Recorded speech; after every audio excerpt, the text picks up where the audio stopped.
One day, Edward was in the shed where he lived with the other engines. They were all bigger than Edward and boasted about it. "The driver won't choose you again," said Gordon. "He wants strong engines like us." But the driver and fireman felt sorry for Edward.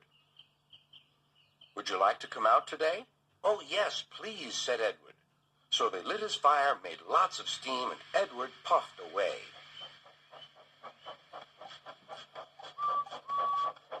The other engines were very cross at being left behind.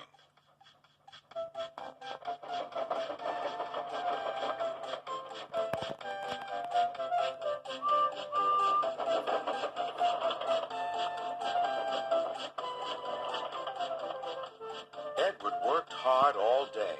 The coaches thought he was very kind, and the driver was very pleased.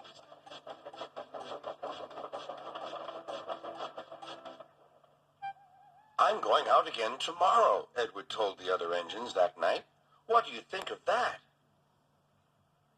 But he didn't hear what they thought, for he was so tired and happy that he fell asleep at once.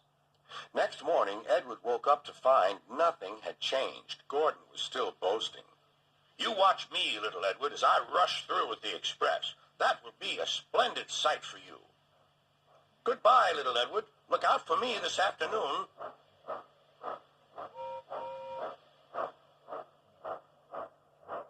Edward went off to do some shunting. He liked shunting. It was fun playing with freight cars. He would come up quietly and give them a push.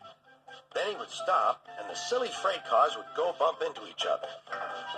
"Oh!" they cried. "Whatever is happening?"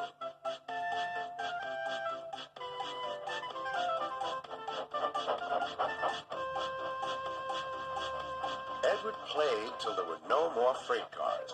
Then he stopped to rest. Presently, he heard a whistle. Gordon was cross. Instead of nice shining coaches, he was pulling a dirty freight train.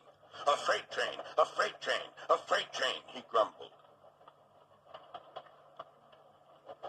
"The shame of it, the shame of it, oh, the shame of it." Edward laughed and went to find some more freight cars. Then there was trouble.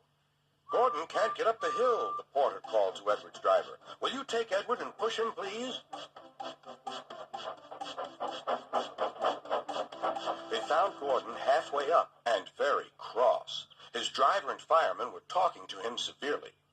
"You're not trying."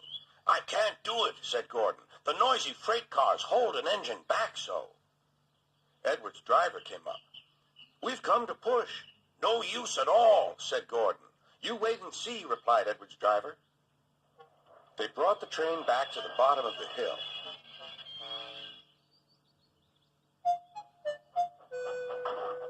"I'm ready," said Edward. "No good," grumbled Gordon. They pulled and pushed as hard as they could.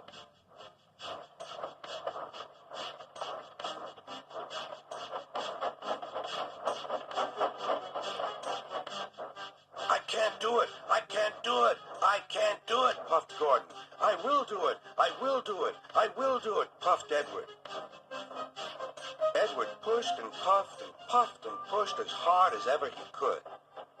And almost before he realized it, Gordon found himself at the top of the hill. "I've done it! I've done it! I've done it!" he said proudly. He forgot all about kind Edward and didn't say thank you. Edward was left out of breath and far behind, but he was happy because he had been so helpful. At the next station, he found that the driver and fireman were very pleased with him.